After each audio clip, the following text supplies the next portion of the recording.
이제 그 열왕기하 8장의 말씀입니다. 열왕기하 8장의 말씀인데 한번 펴볼까? 8장 25절, 열왕기하 8장 25절에서부터 29절까지의 말씀입니다. 이 열왕기하 8장 25절에서 29절의 말씀은 유다 왕이었던 아하시아라고 하는 왕에 대한 이야기예요. 아하시아. 이 아하시아는 유다 왕 이름도 아하시아가 있지만은 북왕국 이스라엘에도 동명이인이 있어요.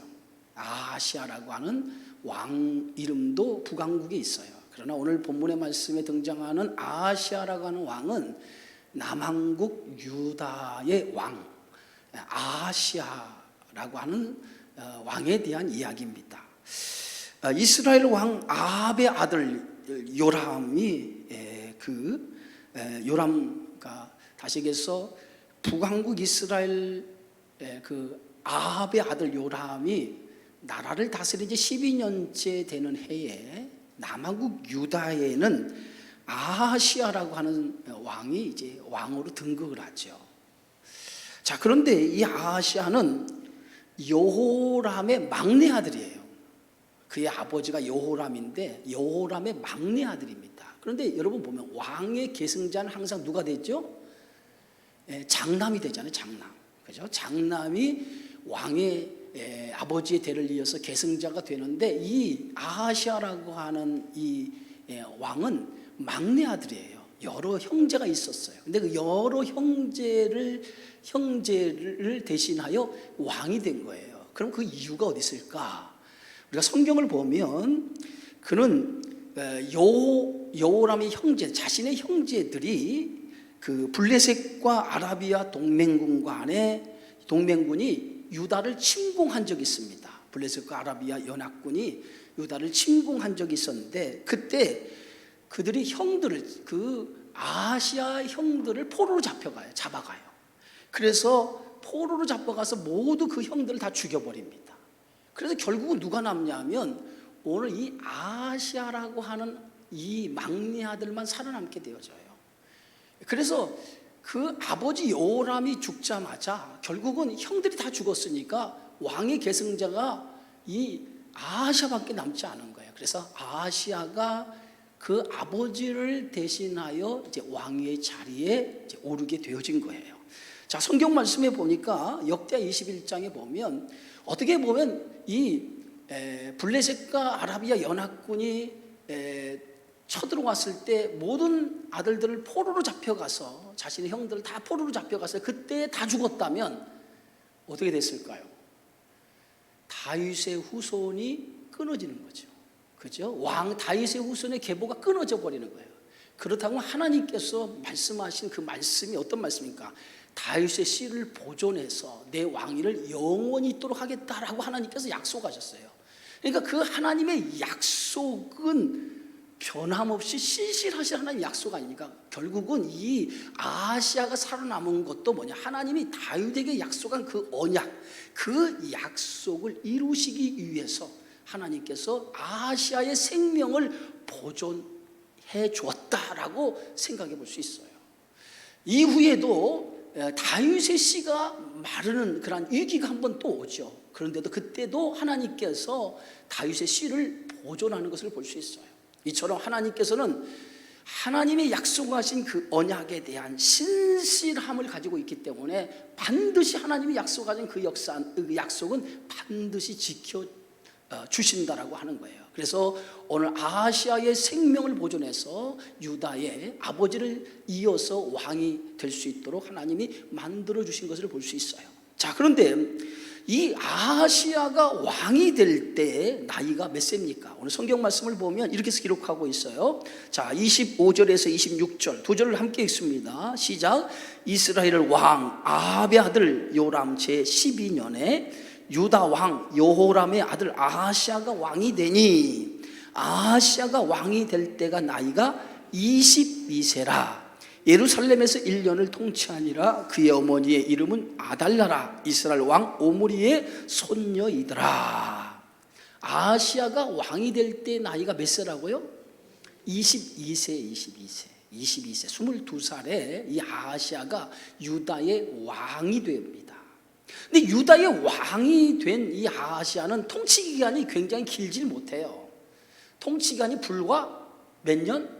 1년이에요. 1년. 그가 왕이 되어서 나라를 다스린 횟수가 1년밖에 되지 않아요. 굉장히 짧은 그러한, 잠깐 왕이 됐다가 그냥 죽고 말아요. 그러니까 굉장히 짧은 그러한 왕으로서 유다를 통치하게 되어지죠. 그런데 오늘 성경 말씀에 보면 역대하 22장에 보면 이 아하시아가 왕에 올라섰을 나이가 42살이다 이렇게 기록한 내용이 있어요. 그러면 오늘 이 본문에서는 22세의 왕위에 이 아하시아가 등장을 했나요? 왕위에 올라섰는데 왜 역대하에서는 42살에 왕위에 올라섰느냐라고 하는 그 기록이 서로가 상반되지 않습니까? 그러면 뭐가 진짜냐라고 이렇게 의문을 제시할 수가 있어요. 여러분들은 성경을 읽지 않으니까 역대하에 아하시아 나이가 42세 기록했으면 아하시아가 42세에 왕이 됐나 보다 이렇게 생각을 하죠. 그리고 또 여기서 보면 아하시아가 22세에 왕이 됐으니까 22세에 왕이 됐나 보다 우리는 이렇게 알아요. 뭔가 큰 문제점을 발견하지 못할 거예요. 그러나 성경을 읽어보는 우리는 문제점이 발견이 되는 거예요. 왜냐하면 역대하에서 똑같은 아하시아가 남왕국 유다의 왕으로 등극을 했는데 그때의 나이가 42살이고 지금 여기에서는 몇 년으로 되어 있어요? 22세로 되어 있어요. 그럼 한번 우리가 성경을 찾아봅시다. 역대하 22장.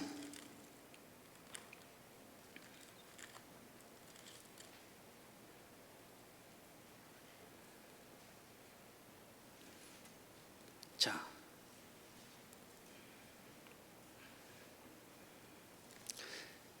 22장 2절 말씀입니다. 2절 말씀. 2절.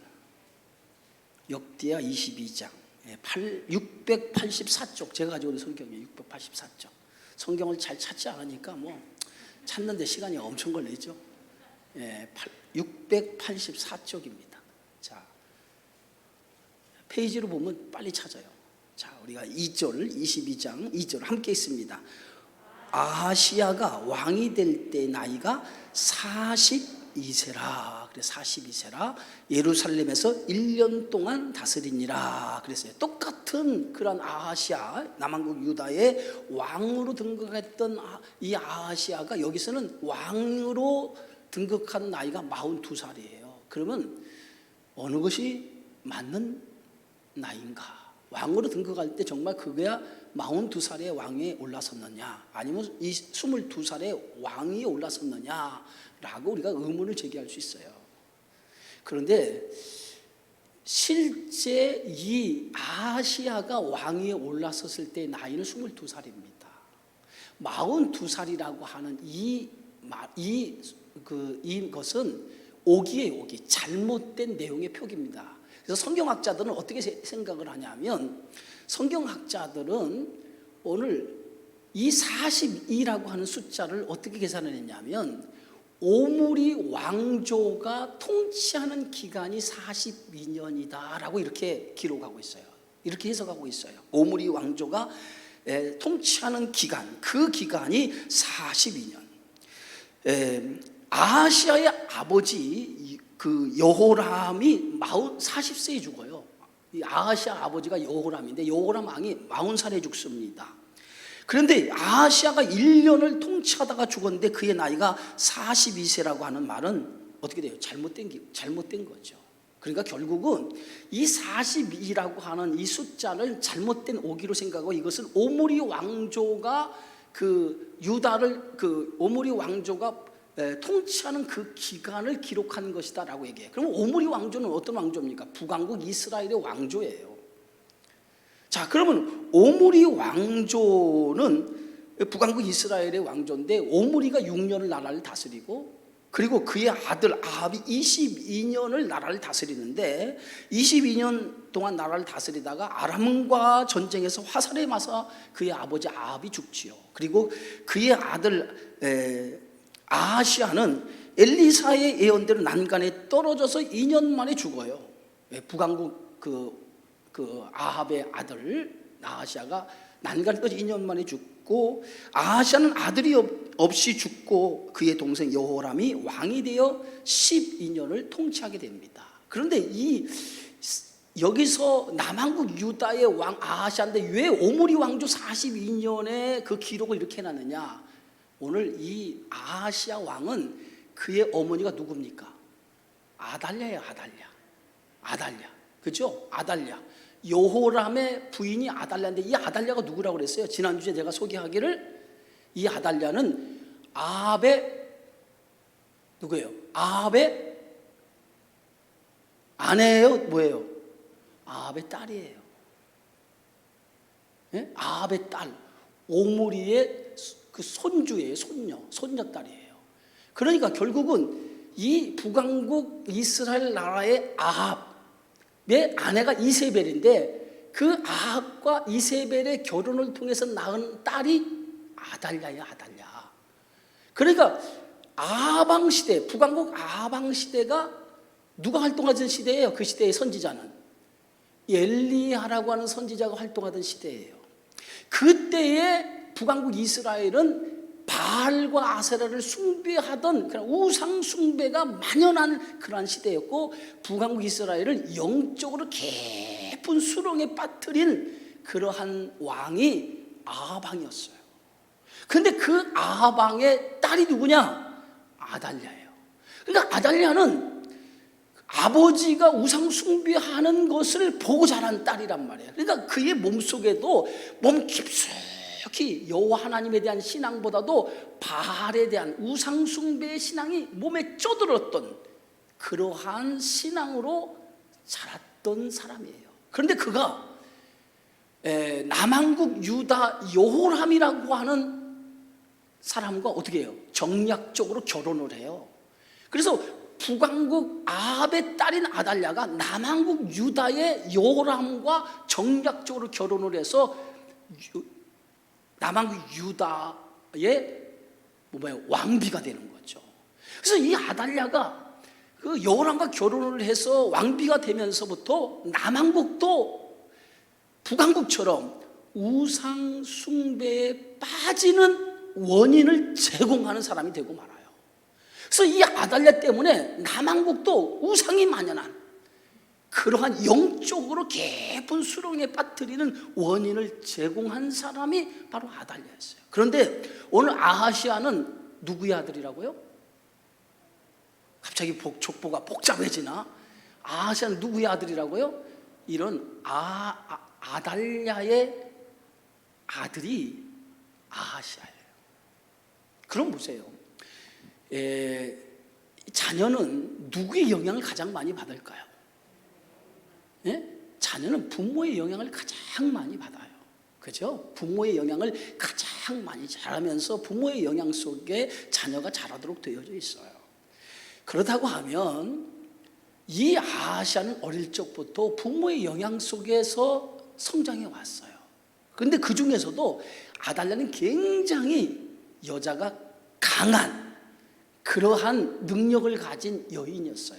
그래서 자기 아들을 마치 자신의 꼭두가지처럼 그렇게 교육을 시키면서 그를 성장시켰어요. 그러다 보니까 이 아하시아는 어릴 때부터 어머니의 지대한 영향을 받고 성장하기 시작을 해요. 그러면서 그의 신앙 속에는 뭐가 자리 잡고 있냐면 우상이라고 하는 바알과 아세라를 숭배했던 어머니의 신앙을 그가 깊숙이 받아들여요. 그러면서 이 아하시아가 왕이 되면서 그는 어머니가 이제 남한국 유다를 우상 숭배에 빠뜨린 것처럼 아하시아 역시도 우상의 깊은 어머니의 영향 속에 우상 속에 남한국을 치리하게 되어졌단 말이에요. 그런데 이 아하시아가 이렇게 왕이 되어서 몇 년을 통치했다고 성경이 기록하고 있다고요? 1년, 아주 짧은 기간 1년을 통치하다가 그가 왕위에서 이제 죽게 되어지죠. 자, 오늘 성경 말씀에 보면 이 아하시아라고 하는 이름의 뜻이 어떤 뜻이냐면, 따라합시다. 여호와께서 붙드셨다. 다시 한번 합시다. 여호와께서 붙드셨다. 이게 아하시아라고 하는 이름이 갖는 뜻이에요. 여호와께서 붙드셨다라고 하는 뜻을 가지고 있어요. 그런데 오늘 이 아하시아는 여호와께서 붙드셨다라고 하는 그러한 이름의 뜻을 가지고 있지만은 그는 그 이름대로 살지 못해요. 결국은 그는 어머니의 영향 때문에 우상에 빠지고 우상을 통해서 남왕국 유다를 깊은 영적인 수령에 빠뜨린 왕이 되고 말았다는 거예요. 자, 그런데 오늘 성경 말씀에 보면 아하시아를 어떻게 소개하고 있냐면 27절에 이렇게 말하고 있어요. 자, 아하시아에 대한 평가예요. 평가 27절 우리 함께 읽습니다. 시작. 아하시아가 아합의 집 길로 행하여 아합의 집과 같이 여호와 보시기에 악을 행하였으니 그는 아합의 집에 사위가 되었음이라. 자, 말씀은 그냥 띄어놔요. 아하시아가 아합의 집 길로 행하여, 그래서 그의 인생의 모든 삶의 방향이 아합이 행했던 것처럼 우상 숭배를 섬기는 삶을 살았다는 거예요. 그래서 그를 평가하기를 오늘 성경제는 어떻게 평가하냐면 여호와 보시기에 악을 행하여 했다. 그래서 하나님 보시기에 악을 행한 왕이었다는 거예요. 그런데 그는 아합의 집의 사위라는 거죠. 그러니까 결국은 북왕국 이스라엘 아합과 동일하게 우상 숭배에 빠뜨린 원인, 그게 바로 아하시아라고 이렇게 평가하고 있는 것을 볼 수 있습니다. 자, 그런데 이 아하시아는 오늘 성경 말씀에 보면 이렇게 기록하고 있어요. 아합의 아들 북왕국 이스라엘 왕과 동맹을 맺습니다. 아합의 아들 북왕국 이스라엘 왕과 동맹을 맺고 길르앗 나못에서 아람과 싸우던 중에 북이스라엘 왕 요람이 부상을 입는 사고가 일어나요. 그러니까 다시 얘기해서 이 아하시아는 아합의 아들 북왕국 이스라엘 왕과 동맹을 맺어서 길르앗 나몬에서 아람과 전쟁을 벌여요. 근데 이 전쟁을 벌이는 그 싸움 중에서 북왕국 이스라엘의 왕이 그때 요람인데 그 요람 왕이 큰 부상을 입어요. 자, 부상을 입었는데 오늘 성경 말씀에 보니까 북왕국 이스라엘 왕 요람, 이 요람을 다른 말로 여호람이라고 하는데, 그러니까 이름이 좀 동명이인이 많죠. 요람이라고 하는데 이 요람이라고 하는 이름 뜻이 뭐냐면 여호와께서 일으켜셨다라고 하는 뜻을 가지고 있는 왕이에요. 자, 그런데 이 아합의 이 요람은 아합의 둘째 아들입니다. 아합의 둘째 아들이면서 북왕국의 이스라엘의 9대 왕이에요. 그런데 이 9대 왕이 오늘 아하시아와 동맹을 맺어가지고 길르앗 나못에서 아람과 전쟁을 하던 중에 그 아람 군대에 의해서 큰 부상을 입게 되어졌다는 거예요. 자, 오늘 그 말씀이 어디에 기록되어 있냐면 오늘 이렇게 28절입니다. 자, 함께 있습니다. 그가 아합의 아들 요람과 함께 길르앗 나못으로 가서 아람 왕 하사엘과 더불어 싸우더니 아람 사람들이 요람에게 부상을 입힌지라. 그러니까 서로 아합 가문의 사위가 되었던, 그렇죠? 지금 이 아하시아는 아랍 가문의 사위예요, 사위. 그러니까 그 북왕국은 뭐예요? 아합의 아들이 나라를 다스리고 있고 아하시아는 아합의 사위니까 서로가 뭐예요? 무슨 지간이라고 합니까? 동서지간이죠? 맞습니까? 맞아요, 틀려요? 아니, 그런 게 있다고 그래요, 여러분들. 족보가 지금 복잡해가지고. 그래서 서로 동서지간인데 서로 그 아람과의 전쟁을 하게 되니까 서로 우리가 동맹을 맺어서 아람을 물리치자라고 길르앗 나못에 가서 전쟁을 하는 거예요. 싸움을 하는 거예요, 아람과. 그 싸움을 하다가 북왕국 이스라엘의 왕 요람이 부상을 당하게 되어졌다는 거예요. 자, 그런데 이 길르앗 나못은 굉장히 군사적으로 요새 지역에 굉장히 중요한 도시였어요. 요단 동편에 위치한 북이스라엘의 영토인데 모세는 그 땅을 정복한 이후에 갓지파에게 그 땅을 할당을 해줘요. 갓지파에게 그 땅을 허락해줘요. 우리가 여호수아의 정복 이야기를 보면 모세가 그 가나안 땅에 들어가기 전에 땅을 정복하는데 그 모세가 정복한 땅을 요단 동편의 땅이라고 합니다. 요단 동편의 땅. 그리고 가나안 땅을 건너서 그 차지한 그 땅을 누가 전쟁을 통해서 차지하냐면 여호수아가 군대 제장이 돼서 가나안 땅을 건너서 가나안 땅을 점령하게 되어져. 그 땅이 뭐냐면 요단 서편의 땅이에요. 그러니까 모세는 요단 동편의 땅을 점령하고 나서 느보산에서 마지막 생애를 마감하죠. 느보산 산 꼭대기에서 그의 생애 120세에 숨을 거둬서 죽어요. 그리고 난 다음에 그 뒤에 모세를 이어서 누가 그 지도자가 되냐면 여호수아가 지도자가 돼요.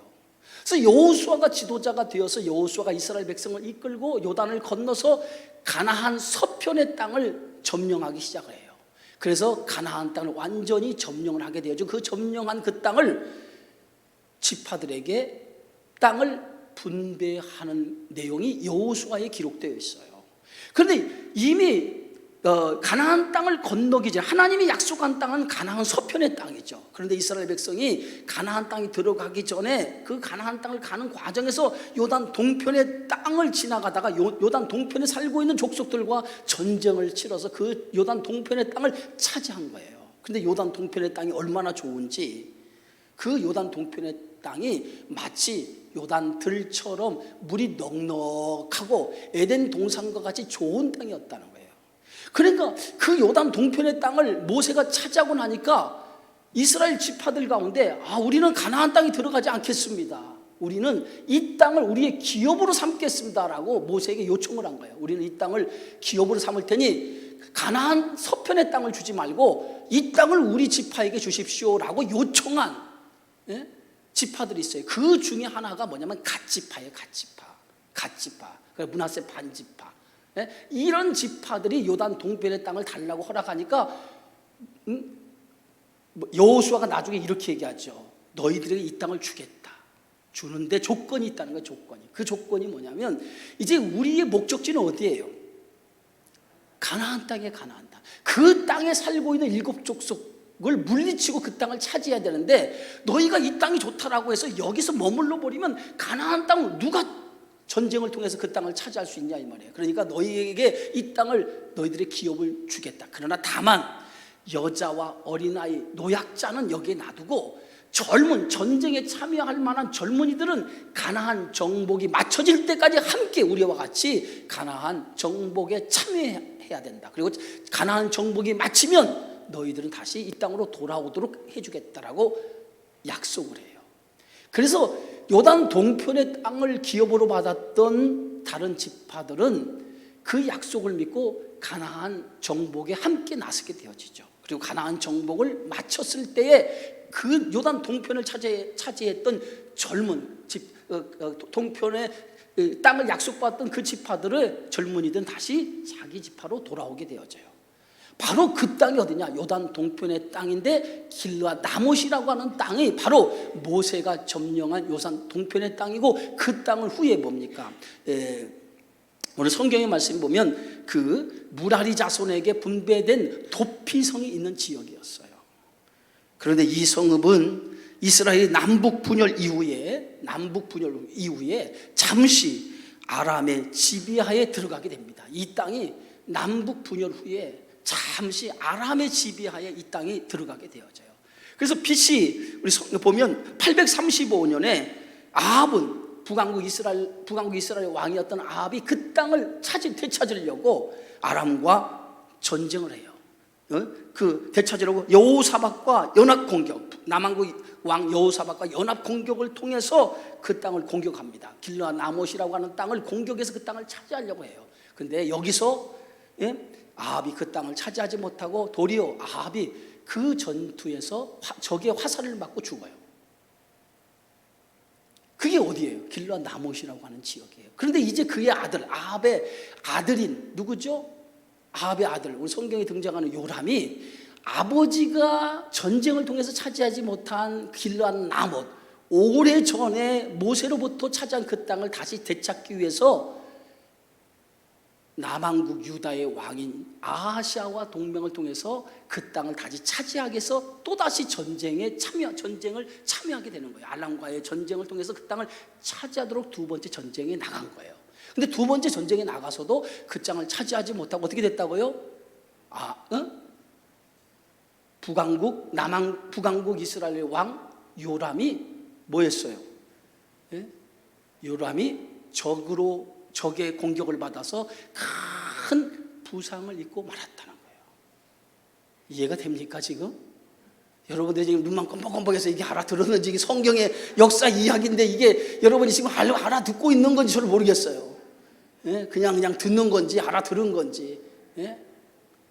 역사적인 내용을 알면, 굉장히 이 성경의 역사를 내용을 알면 이런 의미가 여기 담겨져 있구나라고 하는 것을 우리가 알 수가 있어요. 그래서 이 아람이 차지하고 있는 이 땅을, 원래 이스라엘 땅이니까 이 땅을 차지하기 위해서 전쟁을 벌이다가 거기서 아합이 죽고, 두 번째 전쟁을 치르다가 결국은 그 북왕국 이스라엘의 왕이었던 누구죠? 요람이 부상을 입고 말았다는 거예요. 자, 그것을 오늘 이렇게 성경은 이렇게 기록하고 있어요. 그가 아합의 아들 요람과 함께 길르앗 나못으로 가서 아람 왕 하사엘과 더불어, 그때 아람 왕이 누구라고요? 하사엘이라는 왕이었는데 하사엘과 더불어 싸우더니 아람 사람들이 요람에게 부상을 입힌지라라고 이렇게 말하고 있어요. 자, 이렇게 보면 우리가 역사를 이 한 절로 보서는 잘 모르잖아요. 자, 하사엘이라고 하는 이름의 뜻은 뭐냐면 하나님께서 보셨다라고 하는 뜻을 가지고 있는 이름이에요. 자, 하사엘은 아람 왕 베다닷이라고 하는, 여러분 알죠? 그 베나닷 2세의 장군으로 이스라엘 침략의 선봉에 섰던 사람이에요.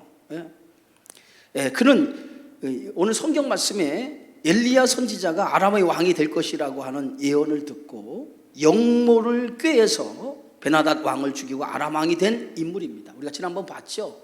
베나닷을 죽이고 영모를 일으켜서 왕이 된 인물이 이 하사엘이라고 하는 인물이에요. 이 하사엘은 북이스라엘 남유다 연합군과 싸워 승리했을 뿐 아니라 나중 요아스 왕 때 남유다를 공격하여 성물과 금을 받아내고 예루살렘 공격을 중단한 아람 왕이기도 합니다.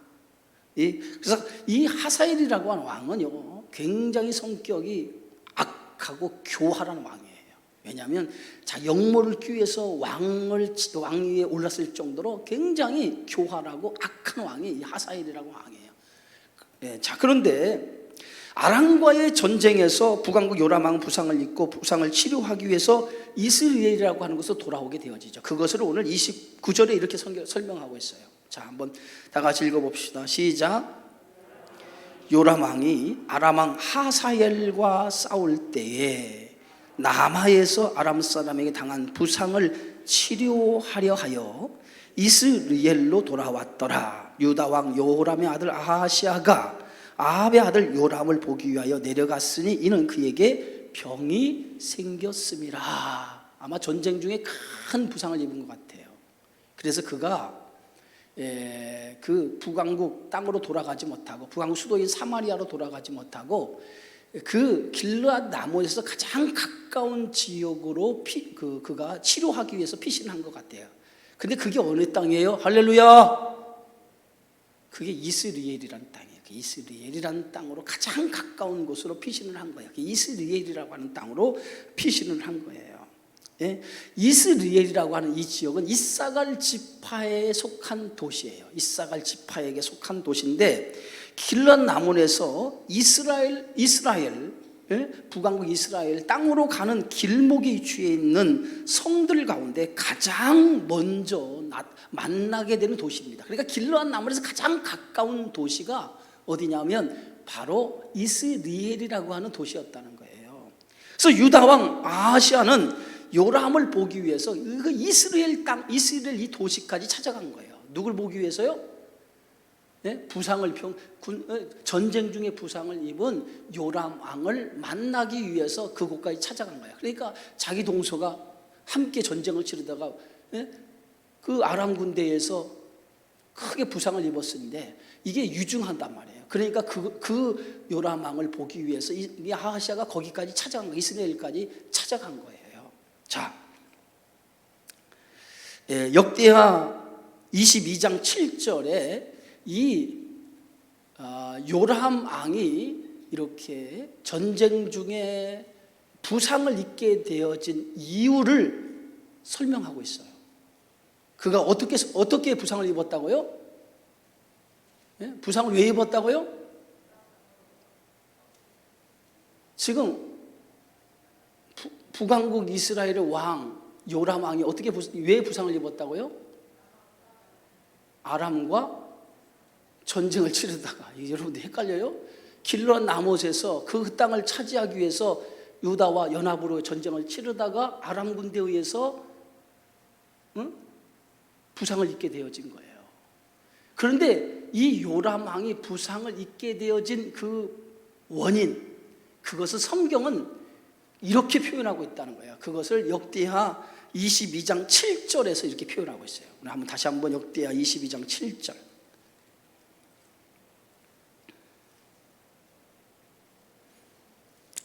자, 역대하 22장 7절. 찾으셨습니까? 자, 함께 읽습니다. 시작.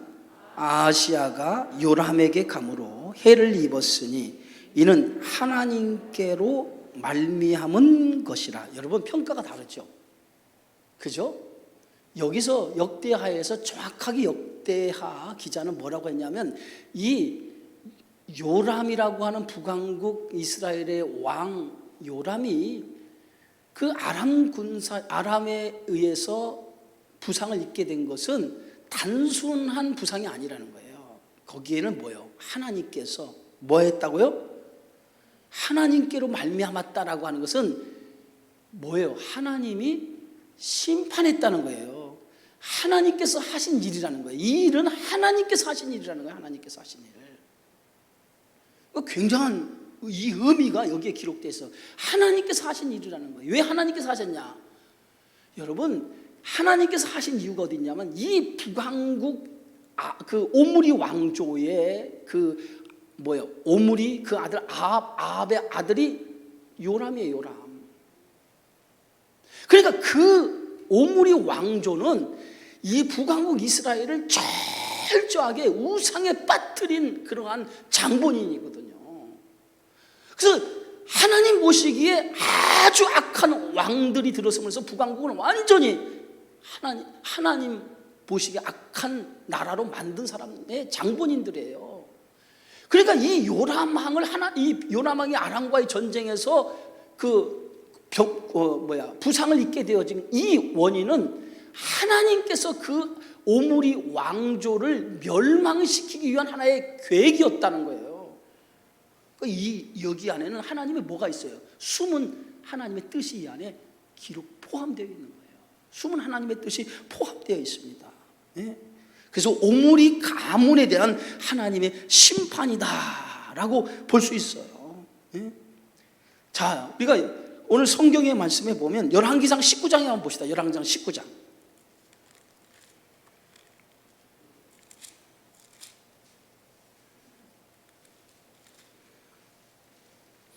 이런 말씀을 할 때는 좀 앉으세요. 칠판을 써가지고 여러분에게 도표를 해가지고 하면 설명하기가 좀 이해가 빠를 텐데, 제가 여러분에게 설명을 잘 못 드려가지고 이게 말로 설명하니까 여러분이 자꾸 잊어먹어요. 예. 자, 열왕기상 19장에 보면 우리 한번 말씀을 한번 읽어봅시다. 자, 15절부터 한번 읽어봅시다. 15절부터 열왕기상 19장 15절부터 한번 말씀을 읽어봅시다. 시작. 여호와께서 그에게 이르시되 너는 내 길을 돌이켜 광야를 통하여 다메섹에 가서 이르거든 하사엘에게 기름을 부어 아람의 왕이 되게 하고. 첫 번째 이게 열왕기상에 누구에게 하신 말씀이냐면 엘리야 선지자에게 명령하신 하나님의 말씀이에요. 엘리야 선지자가 아합과 이세벨과 대항을 하다가 결국은 하나님이 살아계신 하나님이라고 하는 것을 증명을 해요. 어떻게 증명을 했죠? 하늘에서 불을 내림을 통해서 하나님만이 참 신이다라고 하는 것을 그들에게 증명을 해줘요. 그리고 난 다음에 바알과 아세라를 숭배하는 그 우상 숭배자 850명을 어디서 그 시냇가로 데리고 가서, 기손 시냇가로 데려가서 거기서 엘리야가 칼로 다 처단을 해, 다 죽여버려요. 바알을 숭배하는 선지자들 다 죽이니까 이 소식을 듣고 이세벨이 내일 이맘때에 내가 엘리야를 똑같이 응징을 하겠다라고 선언을 해버려요. 이 선언에 대한 이야기를 누가 들었냐면 엘리야 선지자가 듣고 그 선언을 듣자마자 엘리야가 도망을 쳐버려요. 도망을 치다가 어디로 가냐면 광야로 돌아가요. 광야로 들어가서 도망을 치다가 광야로 들어가다가 지쳐 도망가다 지쳐가지고 한 노뎀나무라고 하는 나무에 쓰러져 버려요. 그러면서 그 쓰러져 가지고 그 엘리야가 하나님 앞에 이렇게 부르짖어요. 그게 부르짖은 말씀이 어디 있냐면 오늘 19장 4절에 있는 말씀이에요. 자, 함께 읽어봅시다. 시작. 자기 자신은 광야로 들어가 하루길쯤 가서 한 노댓나무 아래에 앉아서 자기가 죽기를 원하여 이르시되 여호와여 넉넉하오니 지금 내 생명을 거두시옵소서. 나는 내 조상들보다 낫지 못하니이다 하고 노뎀나무 아래에 누워 자더니 그랬어요. 그러니까 도망가다 지쳐 쓰러져서 이젠 더 이상 도망갈 기력이 없으니까 엘리야가 이렇게 얘기해요. 하나님, 차라리 나 죽여주십시오. 내가 지금 우상을 숭배하는 바알과 아세라 선지자를 처단했는데 이것 때문에 지금 내 생명 위협을 받아서 도망가다가 여기까지 왔습니다. 차라리 이제 더 이상 난 못 도망가겠습니다. 차라리 나를 죽여주십시오 라고 하나님 앞에 노뎀나무 그늘에 앉아가지고 하나님 앞에 원망 섞인 소리로 하나님 앞에 외치는 거예요. 그래서 거기서 이제 지쳐서 쓰러져 잠이 든 거예요.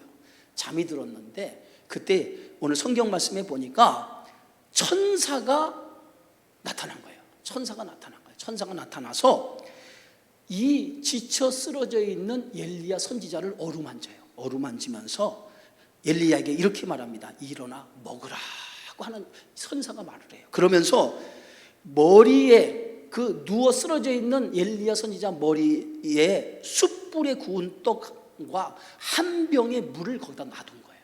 그리고 나서 그 숯불에 구운 떡을 먹게 하고 물을 마시게 한 거예요. 그래서 그것으로 하여금 엘리야 선지자의 기력을 돋아줘요.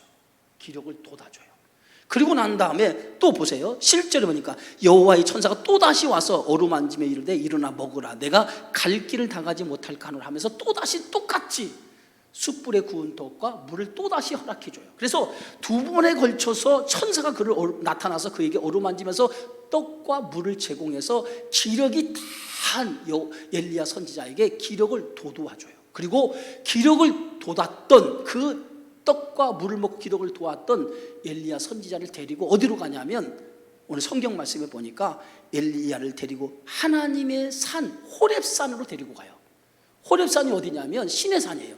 시내산은 어떤 곳인가? 모세가 십계명을 받았던 그 장소가 호렙산이에요. 모세가 처음 가시떨기에서 타지 않는 가시떨기 안에서 누굴 만났어요? 하나님을 만난 장소가 이게 어디예요? 이게 호렙산, 시내산이에요. 이곳에 데리고 간 거예요. 거기서 엘리야로 하여금 하나님의 음성을 듣도록 만들어요. 하나님의 음성을 직접 듣도록 만들어요. 자, 그것이 어디 있느냐? 자, 오늘 보세요. 11절부터 한번 읽어봅시다. 시작. 여호와께서 이르시되 너는 나가서 여호와 앞에서 산에 서라 하시더니 여호와께서 지나가시는데 여호와 앞에 크고 강한 바람이 산을 가르고 바위를 부수나 바람 가운데서 여호와께서 계시지 아니하며 바람 후에 지진이 있으나 지진 가운데서도 여호와께서 계시지 아니하며 또 지진 후에 불이 있으나 불 가운데서도 여호와께서 계시지 아니하더니 불 후에 세미한 소리가 있는지라. 보세요. 하나님의 현현하시는 그 장면을 표현하는데 제일 먼저 하나님이 현현하기 전에 시내산에 서게 만들어요. 누구를요? 엘리야 선지자를 딱 세워놓고 거기에 하나님이 지나가시는데 강한 바람이 산을 갈랐어요. 그 다음에 뭐예요? 강한 바람이 강한 바람이 산을 가르고 바위를 부쉈어요. 또 뭐예요? 바람 가운데서 여호와께서 보이지 않았는데 바람 후에 또 이제는 뭐가 일어났어? 지진이 일어났어요. 근데 지진 가운데도 하나님이 계시지 않았어요. 세 번째, 지진 후에 뭐가 나타나요? 불이 나타났어요. 불 가운데도 하나님이 계시지 않았어요. 이게 뭐냐면 이 세 가지는 바람, 불, 지진은 하나님의 임재를 상징하는 모습이에요. 그리고 난 다음에 하나님이 딱 나타났는데 어떻게 나타났다고 그랬어요? 하나님 어떻게 나타났어요? 세미한 뭐요? 소리가 있어. 세미한 소리가 있어. 그럼 세미한 소리, 하나님이 뭐예요? 하나님이 어떤 분이에요? 하나님은 어떤 분입니까? 하나님은 말씀, 로고스예요. 태초에 말씀이 계시니라. 그러니까 하나님은 뭐예요? 형상이 있어요, 없어요? 하나님은 말씀 그 자체예요. 말씀이 하나님의 말씀이. 그러니까 하나님은 어떤 형상이 없단 말이야. 스스로 존재하는 하나님은 말씀, 로고스 그 자체예요. 그러니까 그 하나님의 임재를 상징하는 이 형상이 나타나다가 이러한 모습이 나타난 다음에 세미한 소리가 있다는 거예요. 그 세미한 소리는 하나님의 임재가 엘리야 앞에 드러났다는 거예요. 뭘로 드러난 거예요? 말씀으로 하나님의 임재가 엘리야에게 주어진 거예요. 그러면서 하신 말씀이 어떤 말씀이냐면 오늘 15절의 말씀이에요. 15절부터 오늘 엘리야에게 하나님이 그 음성을 통해서, 말씀을 통해서 엘리야에게 이렇게 사명을 주는 거예요. 어떤 사명입니까? 15절 함께 있습니다. 여호와께서 그에게 이르시되 너는 내 길을 돌이켜 광야를 통하여 다메섹에 가서 이르거든 하사엘에게 기름을 부어. 하사엘이 누구예요? 금방 잊어버렸네. 하사엘이 누구예요? 하사엘이 누구예요? 아람왕이잖아. 아람왕. 지금 남왕국 유다와 북왕국 이스라엘, 남왕국 왕 아하시아와 북왕국 이스라엘 요람이 길르앗 라못에서 누구와 전쟁을 벌인 거예요? 하사엘과 아람왕 하사엘과 전쟁을 벌여서 이 전쟁에서 누가 부상을 입은 거예요? 요람왕이 부상을 입은 거 아니에요. 그런데 하사엘이 이게 기름을 부으라고 하는 것은 이때 하사엘이 왕이 되었어요, 안 됐어요? 왕이 아니었어요. 근데 하사엘이 뭐요? 베나닷을 죽이고 영모를 꾀해서 왕이 된 거예요. 그러니까 미리 엘리야 선지자는 하나님의 말씀에 의해서 하사엘의 기름을 부으라고 한 것은 이를 통해서 누굴 심판하시겠다? 이스라엘 나라를 심판하시겠다는 계획을 하나님이 미리 갖고 계셨다는 거예요. 그래서 역대하 기자는 그 요람 왕이 병들어 죽은 것을 뭐라고 하냐면 하나님이 하셨다라고 얘기하잖아요. 하나님이 하셨다. 하나님이 이스라엘을 심판하기 위해서 하사엘을 왕으로 세워서 하사엘로 말미암아 이스라엘을 심판의 도구로 삼으셨다는 거예요. 할렐루야. 그것을 오늘 말씀하는 거예요. 지금 두 번째 뭐라고 얘기하냐면 두 번째 이거예요. 16절 너는 또 nim시 아들 예후에게 기름을 부어 이스라엘 왕이 되게 하고 또 아벨 모올라 사바스 아들 엘리사에게 기름을 부어 너를 대신하여 선지자가 되게 하라. 세 가지 사명을 주죠. 첫째는 하사엘에게 기름을 부어 왕이 되게 하고, 두 번째는 nim시의 아들 누구에게? 예후에게. 이 예후는 왕이 됐는데 어떻게 왕이 되냐면 북왕국 이스라엘 나라 오므리 왕조를 심판하는 왕으로 등극을 해요. 오므리 왕조를 심판하는 왕으로 등극을 해가지고 이제 그가 왕이 되고 나서 완전히 아합 왕의 집을 완전히 쑥대밭을 만들어버려요. 그게 어디 있느냐? 오늘 본문에 다시 돌아갑시다. 역대 열왕기하 8장에 보면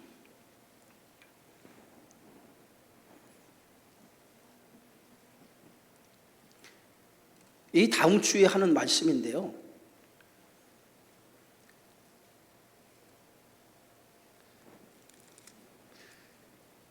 우리 8절 한 절만 읽읍시다. 오늘 다 읽지 못하고 8절 한 절. 아합의 온 집이 멸망하리니 이스라엘 중에 매인자나 노인자나 아합에게 속한 모든 남자는 내가 다 멸절하되. 이게 그 북왕국 이스라엘의 영적으로 혼란한 깊은 수렁에 빠뜨린 아합 왕의 가문을 심판하는데 그 심판의 도구로 하나님께서 예후라고 하는 사람을 들어서 심판의 도구로 사용하신다는 거예요.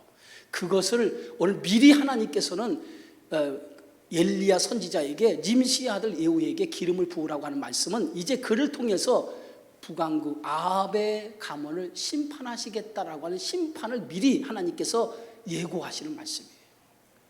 그러니까 결국은 오늘 이 모든 아시아와 요람 남왕국 유다 아하시아 왕과 북왕국 그 요람 왕과의 전쟁을 통해서 그 요람 왕이 병드는 이 모든 사건은 하나님이 북왕국과 남왕국을 심판하시기 위한 하나님의 계획이었다는 거예요. 하나님의 계획이었다라고 하는 거예요.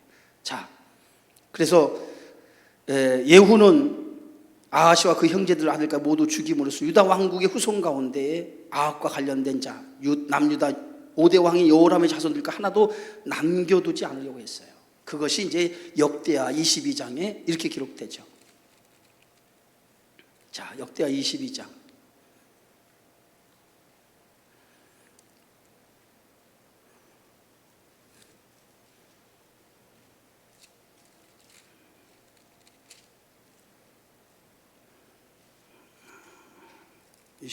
우리가 21장 맞죠? 역대하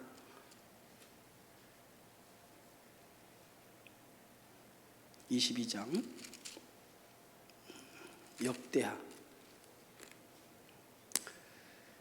자, 7절 한 절만 읽습니다. 시작. 아하시아가 요람에게 감으로 해를 입었으니, 이게 뭐냐면 아하시아가 누굴 찾아간 거죠? 전쟁 중에 부상을 입은 요람을 찾아간 거예요. 찾아감으로 해를 입었으니 이는 하나님께로 말미암은 것이라. 아하시아가 갔다가 요람과 함께 나가서 nim시의 아들 예후를 맞았다는 거야. nim시의 아들 예후가 뭐예요? 엘리야가 nim시의 아들 예후에게 뭘 주라고 그랬어요?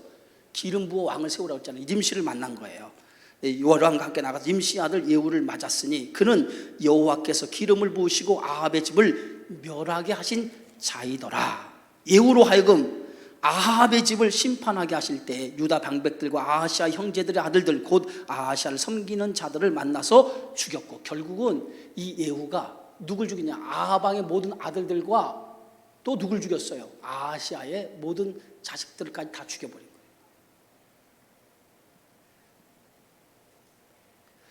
오늘 이 말씀은요, 그냥 단순한 말씀이 아니라 짧은 아하시아의 일련의 통치를 기록하면서 일련의 통치 속에서 하나님께서 지금 남왕국과 북왕국을 어떻게 심판하시는지, 그리고 하나님의 예언의 말씀이 어떻게 실현되는지를 보여주는 말씀이에요.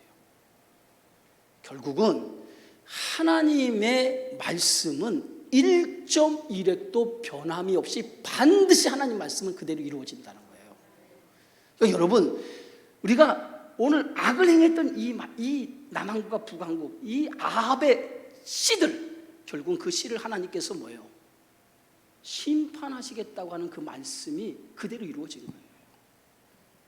자, 이 말씀을 통해서 하나님은 어떤 하나님이에요? 지난주에도 우리가 말씀을 드린 것처럼 하나님은 반드시 말씀을 하시면 그 말씀을 이루시는 하나님이에요. 신실하신 하나님이라는 거예요. 그러니까 우리가 믿는 하나님은요, 부도수표가 없어요. 부도수표. 세상 사람은 부도수표를 내잖아요. 그러나 하나님은 뭐예요? 부도수표를 내는 법이 없어요. 하나님의 말씀은 반드시 그 말씀이 이루어집니다. 믿으십니까? 그 신실하신 하나님을 믿는다면 하나님이 말씀하신 그 모든 것도 반드시 이루어질 것을 믿어야 돼요. 그것이 믿음이에요.